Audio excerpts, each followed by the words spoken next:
கர்த்தருடைய பரிசுத்த நாமத்துக்கு மகிமை உண்டாவதாக. யெகோஷுவா மேசியா ஃபெலோஷிப் மூலமாக உங்களை சந்திப்பதில் நான் மிக்க மகிழ்ச்சி அடைகிறேன். இன்னைக்கு கர்த்தருடைய பெயரை குறித்து நம்ம பார்க்க போகிறோம். இயேசு கிறிஸ்துனுடைய பெயர் பல மொழிகளில் எப்படி உச்சரிக்கப்படுகிறது அப்படிங்கிறத குறித்து நம்ம பார்க்க போகிறோம். இது உங்களுக்கு முதல் தடவை இருந்தால் ரொம்ப ஆச்சரியமான ஒரு காரியமாக இருக்கும். ஆனால் கர்த்தருடைய பெயர் ஒவ்வொரு மொழியிலையும் வித்தியாசமாக உச்சரிக்கப்படுகிறது. ஸோ இதை குறித்து நம்ம ஒவ்வொரு மொழியை குறித்து நம்ம பார்க்கலாம். முதலாவது காரியம், நம்ம கிரேக்க மொழியிலிருந்து நம்ம ஆரம்பிப்போம். கிரேக்க மொழியில் நம்ம ஏசப்பாவுனுடைய பெயரை ஈசௌஸ் அப்படின்னு சொல்லி சொல்லுவாங்க. ஈசௌஸ் அப்படின்னு சொல்லி சொல்லுவாங்க. கிரேக்க மொழியில் என்ன சொல்லுவாங்க? ஈசௌஸ். அதே வார்த்தை, அதே பெயர் லத்தீன் மொழியில் நீங்கள் வரும்போது லத்தீனில் ஈசுஸ் அப்படின்னு சொல்லி சொல்லுவாங்க. இந்த கிரேக்க மொழிக்கும் லத்தீன் மொழிக்குள்ள வித்தியாசத்தை நீங்கள் பார்த்தீங்கன்னா, கிரேக்க மொழியில் அந்த ஈசௌஸ் அப்படிங்கிறதுல அந்த ஓ வரும். ஆனால் லத்தீன் மொழியில் அந்த ஓ இருக்காது. அதாவது ஈசுஸ் அப்படின்னு சொல்லி சொல்லுவாங்க. ஒரே ஒரு எழுத்தில் தான் வித்தியாசம் வருது. லத்தீன் மொழியில் ஈசூஸ், அதே மாதிரி ஆங்கில மொழியில் நீங்கள் பார்த்தீங்கன்னா ஜீசஸ் அப்படின்னு சொல்லி வரும். ஐ ஜேயா மாற்றப்பட்டிருக்கிறதுங்க. அங்க லத்தீன் மொழியில் ஈசூஸ், ஆங்கில மொழியில் ஜீசஸ் அப்படின்னு சொல்லி வரும். இன்னும் நீங்கள் பார்த்தீங்கன்னா பெங்காலி மொழியில் நீங்கள் பாருங்கள், அதில் ஜெசு அப்படின்னு சொல்லி சொல்லுவாங்க. நீங்கள் அஸ்ஸாமுக்கு போனீங்கன்னாலும் சரி, நீங்கள் கொங்கனுக்கு நீங்கள் போனீங்கனாலும் சரி, கோவா சைடுக்கு போனாலும் சரி, அந்த இடத்துல நீங்கள் ஜெசு அப்படிங்கிற வார்த்தை நீங்கள் கேட்கலாம். ஜீசஸ் அப்படிங்கிற வார்த்தையிலேருந்து எஸ்ங்கிற எழுத்து மட்டும்தான் அதுலேருந்து வேறுபிரிக்கப்பட்டிருக்குது. அதே மாதிரி அராமிக் மொழியில் நீங்கள் பார்க்கும்போது நம்ம ஏசப்பாவனுடைய பெயர் யெஷுவா அப்படின்னு சொல்லி சொல்லுவாங்க. இன்னைக்கு பல ஜனங்கள் யெஷுவாங்கிற பெயரை உச்சரிக்கிறது உண்டு. இது அராமிக் மொழியில் சொல்லப்படுகிற ஒரு பெயர்.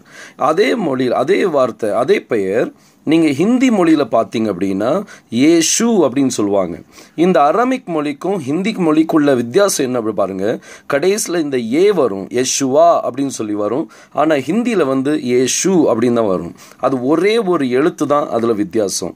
அதே இது நீங்கள் தமிழில் நம்ம பார்க்கும்போது ஹிந்தியில் ஏஷு, தமிழில் ஏசு அப்படின்னு சொல்லி சொல்கிறோம்.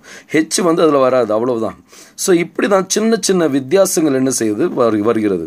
தமிழ் மொழியில் ஏசுன்னு சொல்லிடுறோம். அதே மாதிரி உருதுல நீங்கள் பார்த்தீங்கன்னா முஸ்லீம் ஜனங்கள் சொல்லும்போது ஈசா அப்படின்னு சொல்லி சொல்லுவாங்க. ஈசா நபி அப்படின்னு சொல்லி சொல்லுவாங்க. ஈசா அப்படிங்கிற அந்த பெயரை நீங்கள் பார்க்கலாம்.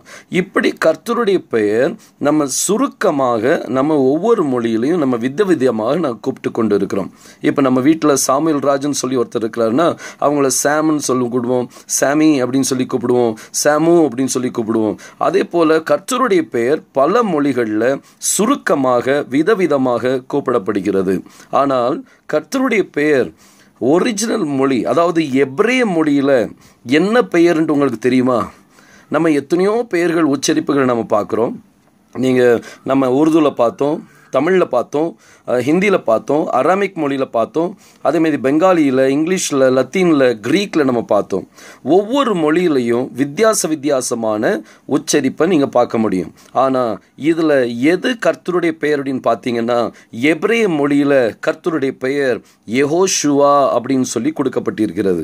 இதை குறித்து நீங்கள் இந்த யெகோஷுவாங்கிற பெயர் இது கர்த்தருடைய எபிரேய பெயர். நம்ம ஏசப்பாவனுடைய எபிரேய மொழியில் சொல்லப்படுகிற பெயர் என்ன அப்படின்னா யெகோஷுவா.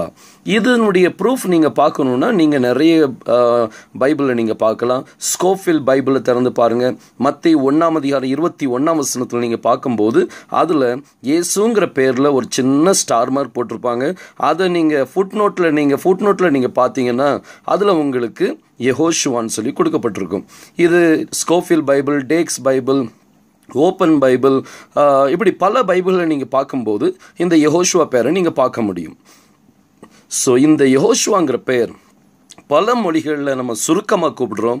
ஆனால் ஏசப்பாவனுடைய ஒரிஜினல் நேம் இன் ஹீப்ரூ எபிரேய மொழியில் சொல்லப்படுகிற அவருடைய பெயர் என்னவென்னா யெகோஷுவா. நீங்கள் இயேசுங்கிற பெயரில் நீங்கள் கர்த்தர் மேலே உயிரை வச்சிருக்கிறீங்க. அந்த பெயர் மேலே எவ்வளவோ தாக்கம் இருக்கும். இப்போ உங்களுக்கு ஒரு புதுசாக ஒரு காரியத்தை சொல்லியிருக்கிறோம், யெகோஷுவா அப்படிங்கிற பெயர். இன்னும் உங்களுடைய தாக்கம் அதிகமாகணும். ஏன் ஹீப்ருல யெகோஷுவாங்கிற பெயர் கொடுக்கப்பட்டிருக்கிறது அப்படிங்கிறது நீங்கள் ஆராய ஆரம்பிக்கும் போது இன்னும் ஆழமான கருத்துக்களை நீங்கள் அறிந்து கொள்ள முடியும். கர்த்தர் உங்களை ஆசீர்வதிப்பராக. இந்த யோசுவா மேசியா ஃபெலோஷிப் மூலமாக உங்களை சந்திச்சதில் ரொம்ப மகிழ்ச்சி. கர்த்தர் உங்களோடு கூட இருப்பாராக. YMF சார்பாக உங்கள் யாவருக்கும் நன்றி தெரிவித்துக் கொள்கிறேன். எங்களுக்காக, இந்த ஊழியங்களுக்காக நீங்கள் ஜெபித்தில் தாங்கிக் கொள்ளுங்க. வேற ஏதாவது உங்களுக்கு சந்தேகம் இருக்குமானால் நீங்கள் கீழே கொடுக்கப்பட்ட அந்த நம்பருக்கு நீங்கள் டயல் செய்து நீங்கள் பேசலாம். நான் வால்டர் பாண்டியன், நான் பேசிக்கொண்டிருக்கிறேன். கர்த்தர் உங்களை ஆசீர்வதிப்பராக. நன்றி, நன்றி. தேங்க்யூ.